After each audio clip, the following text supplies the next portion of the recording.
90 দশকের পূর্বে সময়কে স্মরণ করা মানেই এক সোনালী জগতে ফিরে যাওয়া, যখন জীবন ছিল অনেক সহজ, সরল, ধীরগতি আর প্রতিটি মুহূর্ত ছিল স্বাদ গ্রহণ করার মতো। এই সময়টি আধুনিকতা আর গ্রামীণ সমাজের মধুর সৌন্দর্যে ভরা ছিল। প্রযুক্তির দাপট তখনও আমাদের দখল করেনি।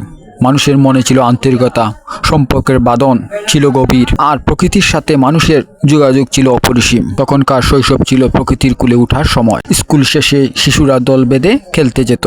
মাঠে ফুটবল, নদীর ঘাটে দড়ি লাফ কিংবা গাছে উঠে পাকা ফল তোলার আনন্দই ছিল এক অনন্য অভিজ্ঞতা। সাইকেলের ঘণ্টাধ্বনি পাড়ায় ছেলে মেয়েদের হাসির শব্দ আর দাদুর মুখের শোনা রূপকথার গল্পগুলি প্রতিদিন করে তুলত রঙিন।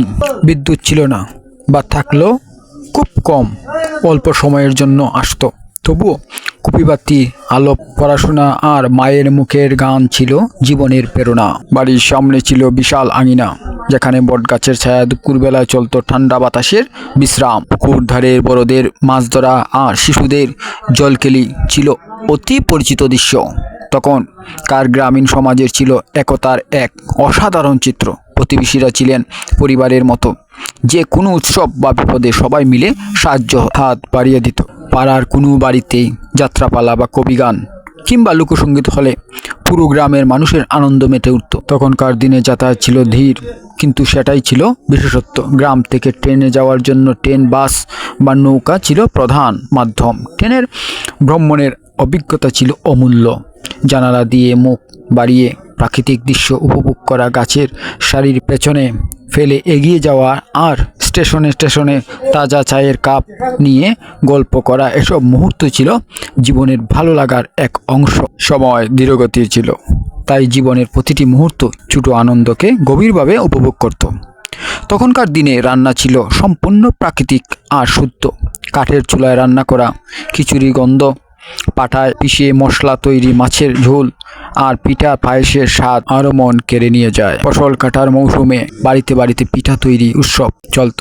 শীতকালে নতুন গুড় আর চিড়ের সঙ্গে নারিকেলের নাড়ু খাওয়ার সেই মুহূর্তগুলো যেন কখনো ভোলা যায় না। বছরভর চলত নানা উৎসব, দুর্গাপুজো, পহিলা বৈশাখ, 2 ঈদ, সব মিলিয়েই আনন্দে কেটে যেত মানুষের দিন। আর মেলায় দোকান থেকে খেলনা বা খাবার কেনার স্মৃতি আজও চোখে ভাসে। গ্রামের বায়োস্কোপ দেখা, নাগরদোলায় চড়া কিংবা মাটির পুতুল কেনা, আনন্দ ছিল সীমাহীন। তখনকার দিন ছিল রেডিও আর চিঠির দিন। রেডিওতে গান শোনা, নাটক, খেলাধুলা এইসব বিবরণীয় থাকতো। সময় রবীন্দ্রসঙ্গীত আর কিছু কিছু গান মানুষের হৃদয় দখল করে নিত। যোগাযোগের মাধ্যম আত্মীয় স্বজনের চিঠি পাওয়া অপেক্ষায় দিন গুনত মানুষ। একটি চিঠি যেন একগুচ্ছ আবেগের প্রতীক ছিল। সেই সময়ে মানুষের মধ্যে ছিল গভীর আন্তরিকতা। আজকের মতো ভার্চুয়াল বন্ধন নয়, উপরে এক আর পিছনে আরেক। বাস্তব জীবনের সম্পর্ক ছিল খুবই মজবুত। প্রতিবেশীরা একে অপরের সুখ দুঃখের সঙ্গী ছিল।